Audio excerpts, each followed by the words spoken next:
Est-ce que la délivrance peut s'appliquer à tous les domaines de notre vie ou c'est simplement parce qu'une personne est possédée d'un esprit qu'on parle de délivrance? Est-ce qu'on peut parler de délivrance de fume par exemple? Est-ce qu'on peut parler de délivrance pour ça?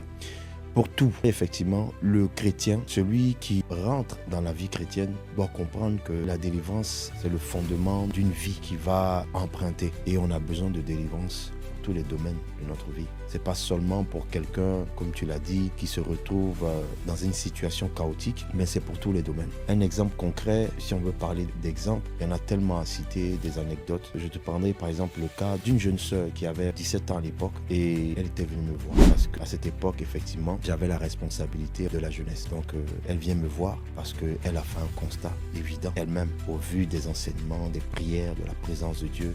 Elle a fait un constat. Et le constat est le suivant, c'est qu'à l'époque, elle avait 17 ans. Elle était mère d'une fille de 2 ans. Et elle constatait que dans le domaine sentimental, elle avait vraiment du mal parce que c'est quelqu'un qui était jeune, mais qui aspirait vraiment, dès le bas âge, à ranger sa vie. Après toutes ces erreurs, elle aspirait à ranger sa vie. Elle voulait également rencontrer quelqu'un avec qui elle allait cheminer et pourquoi pas arriver au mariage. Mais elle faisait le constat que ce n'était pas le cas, qu'elle avait des difficultés, que c'était vraiment compliqué. C'est vrai qu'elle a 17 ans, mais c'était compliqué. Elle constatait qu'elle était en train de vivre des choses. Et quand elle a commencé à se poser des questions, elle a commencé à s'interroger. Au fait, elle a vu que ce qu'elle vivait, au même âge, sa mère, elle a vécu ces choses.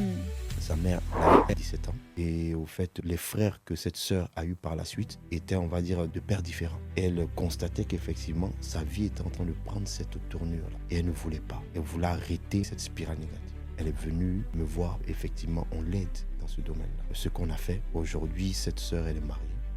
Voilà, et on ne peut que rendre gloire au Seigneur. Donc, il y a cette prise de conscience. La délivrance, c'est pour tous les domaines. Quelqu'un qui constate qu'il y a un blocage, on a besoin de délivrance.